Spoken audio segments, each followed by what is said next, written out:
मज़ेदार और रोमांटिक हिंदी कहानियाँ सबसे पहले देखने के लिए आप हमारे YouTube चैनल को सब्सक्राइब कर लें।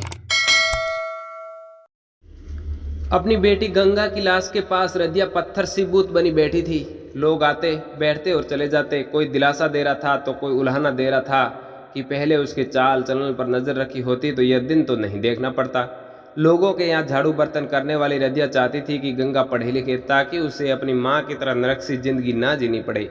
इसलिए उसके पास सरकारी स्कूल में उसका दाखिला करवाया। पर एक दिन भी स्कूल न गई गंगा। मजबूरन उसे अपने साथ ही काम पर ले जाती। सारा दिन नशे में चूर रहने वाले शराबी पति गंगू के सहारे कैसे छोड़ देती नन्ही सी जान को। गंगू सारा दिन नशे में चूर रहता, फिर शाम को रदिया से पैसे छीन कर ठेके पर जाता, वापस आकर मारपीट करता और नन्ही गंगा के सामने ही रदिया को अपनी वासना का शिकार बनाता। यही सब देख देख कर गंगा बड़ी हो रही थी। अब उसे अपनी माँ के साथ काम पर जाना अच्छा नहीं लगता था। बस गलियों में इधर उधर घूमना फिरना, काजल बिंदी लगाकर मतवाली चाल चलती गंगा को जब लड़के छेड़ते तो उसे बहुत मजा आता। रदिया लाख कहती, अब तू बड़ी हो गई है, मेरे साथ काम पर चलोगी तो मुझे भी थोड़ा सहारा हो जाएगा। गंगा तुनक कर कहती, माँ मुझे सारी ज़िंदगी यही सब करना है, थोड़े दिन तो मुझे मज़े करने दे। अरे कल मुही मज़े के चक्कर में कहीं काला मुंह मत करवा आना, मुझे तो तेरे रंग ढंग ठीक नहीं लगते। यह क्या अभी से बन संवर कर घूमती फिरती रहती है। इस पर गंगा बड़े लाड से रदिया के गले में बाहें डाल कर कहती है, माँ मेरी सब सहेलियाँ तो ऐसे ही सज धज कर घूमती फिरती है, फिर मैंने थोड़ी काजल बिंदी लगा ली तो कौन सा गुनाह कर दिया। तू चिंता ना कर माँ, मैं ऐसा कुछ नहीं करूँगी। पर सच तो यही था कि गंगा भटक रही थी।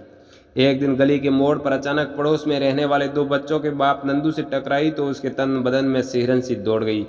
उसके बाद तो वह जानबूझकर उसी रास्ते से गुजरती और नंदू से टकराने की पूरी कोशिश करती। नंदू भी उसकी नज़रों के तीर से खुद को न बचा सका और यह भूल बैठा था कि उसकी पत्नी और बच्चे भी हैं। अब तो दोनों छिप छिप कर मिलते और उन्होंने सारी सीमाएं तोड़ दी।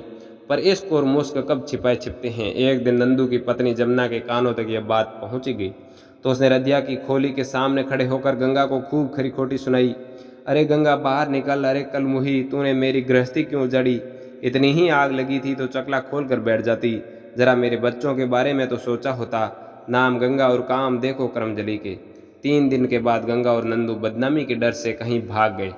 रोटी पीती जमुना रोज गंगा को कोसती और बददुआएं देती रहती। तकरीबन 2 महीने तक तो नंदू और गंगा इधर उधर भटकते रहे। फिर एक दिन मंदिर में दोनों ने फेरे लिए और नंदू ने जमुना से कह दिया कि अब गंगा भी उसकी पत्नी और अगर उसे पति का साथ चाहिए तो उसे गंगा को अपनी सौतन के रूप में अपनाना ही होगा। मरती क्या ना करती जमुना, उसे गंगा को अपनाना ही पड़ा। पर आखिर तो जमुना उसके बच्चों की माँ थी और उसके साथ साथ उसने शादी की थी, इसलिए नंदू पर पहला हक तो उसी का था। शादी के 3 साल बाद भी गंगा माँ नहीं बन सकी क्योंकि नंदू की पहले ही नसबंदी हो चुकी थी। यह बात पता चलते ही गंगा खूब रोई और खूब झगड़ा भी किया। क्यों रे नंदू, जब तूने पहले ही नसबंदी करवा रखी थी तो मेरी ज़िंदगी क्यों बर्बाद की।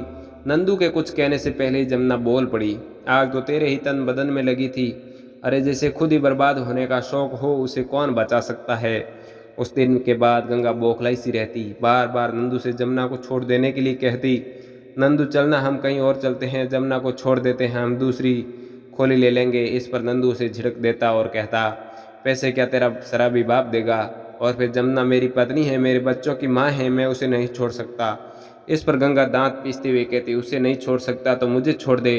इस पर गंगू कोई जवाब नहीं देता। आखिर उसे 2 औरतों का साथ जो मिल रहा था, यह सुख वह कैसे छोड़ देता। पर गंगा रोज इस बात को लेकर नंदू से झगड़ा करती और मार खाती। जमुना के सामने उसे अपना ओहदा बिल्कुल अदना सा लगता। आखिर क्या गलती है वह नंदू की, सिर्फ एक रखेल। जब वह खोली से बाहर निकलती तो लोग ताने मारते और खोली के अंदर जमुना की जलती निगाहों का सामना करती। जमुना ने बच्चों को भी सिखा रखा था, इसलिए वे भी गंगा की इज्जत नहीं करते थे। बस्ती के सारे मर्द उसे गंदी नज़र से देखते थे। माँ बाप ने भी उससे सभी संबंध खत्म कर लिए थे। ऐसे में गंगा का जीना दूभर हो गया और आखिर एक दिन उसने रेल के आगे छलांग लगा दी और रदिया की बेटी गंगा मैली होने का कलंक लिए दुनिया से चली गई।